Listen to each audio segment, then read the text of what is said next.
प्यारे बच्चों नमस्कार।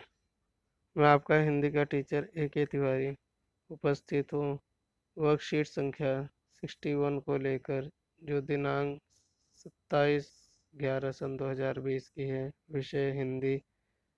पाठ का नाम माता का आंचल, जो कृतिका से भाग 2 से लिया गया है और यह कक्षा 10वीं के लिए है। जैसे कि हम पहले वीडियो में बात कर चुके हैं कि शिव पूजन सहाय द्वारा माता का आंचल जो पाठ है वो देहाती दुनिया से लिया गया है। तो हाँ, अब तक हमने जाना कि माता का आंचल पाठ, जिसके लेखक शिव पूजन सहाय हैं, उनके द्वारा लिखा गया यह उपन्यास देहाती दुनिया से लिया गया है। यह एक आंचलिक उपन्यास है। हमने आंचलिक उपन्यास पे भी चर्चा किया था लास्ट क्लास में। इस पाठ में ग्रामीण अंचल और उसके चरित्रों का एक सुंदर चित्र प्रस्तुत किया गया है। बालकों के खेल, कौतूहल, माँ माँ की ममता, पिता की दुलार, लोकगीत आदि प्रसंग इसमें बहुत ही जीवंत रूप में प्रस्तुत किया गया है। इस पाठ में बाल मनोभाव की अभिव्यक्ति के साथ साथ तत्कालीन समाज और पारिवारिक परिवेश का भी सजीव चित्रण और रोचक चित्रण किया गया है। आइए हम इस पाठ का अध्ययन करते हैं।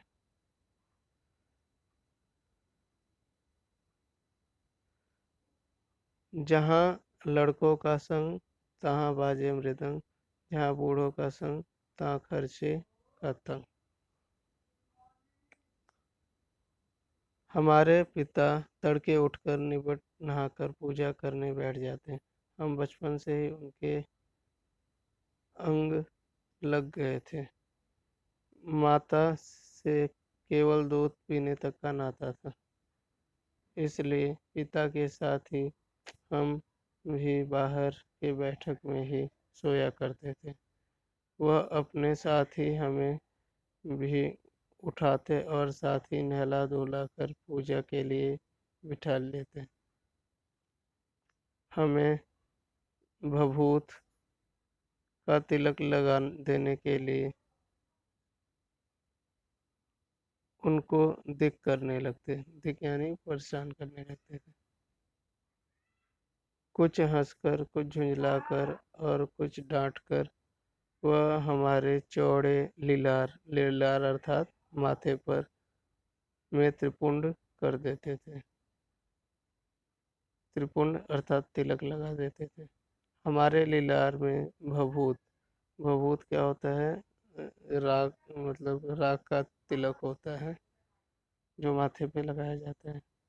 सिर में लंबी लंबी जटाएं थी। भभूत रमाने से हमें खासे बम भोला बन जाते थे, यानी भोले की तरह बन जाते थे।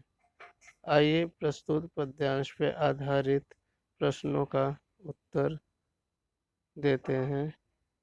पहला प्रश्न है, माता का आंचल पाठ कहाँ से लिया गया है और उसकी क्या विशेषताएं हैं?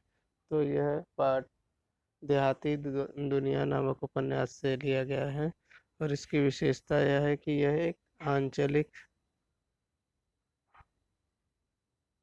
उपन्यास है। प्रश्न दूसरा, इस पा, इस पाठ में किन किन बातों का सजीव चित्रण किया गया है? तो इस पाठ में ग्रामीण संस्कृति, बाल मनोभाव, ग्रामीण परिवार आदि का सजीव और रोचक चित्रण किया गया है। प्रश्न तीसरा, माता से केवल दूध पीने तक का नाता था से क्या अभिप्राय है? इसका अभिप्राय यह है कि लेखक पिता से ज्यादा जुड़ा हुआ था, माता से सिर्फ उतना ही संबंध था जिससे वह भोजन प्राप्त कर सके। प्रश्न चौथा, बालक का सवेरे की दिनचर्या क्या थी? बालक सवेरे अपने पिता के साथ उठता था, उन्हीं के साथ नहाता था और उन्हीं के साथ पूजा के आसन पर बैठ जाता था। प्रश्न 5वां, अपने बचपन की किसी मज़ेदार घटना को लिखिए। तो यह प्रश्न आपका एक्टिविटी आधारित है, तो इस प्रश्न का उत्तर आप स्वयं करने की कोशिश करेंगे अपने जीवन पे आधारित हो करके। उम्मीद करता हूँ कि यह वीडियो आपको पसंद आएगा। अगली वीडियो में हम फिर से उपस्थित होंगे, तब तक के लिए नमस्कार।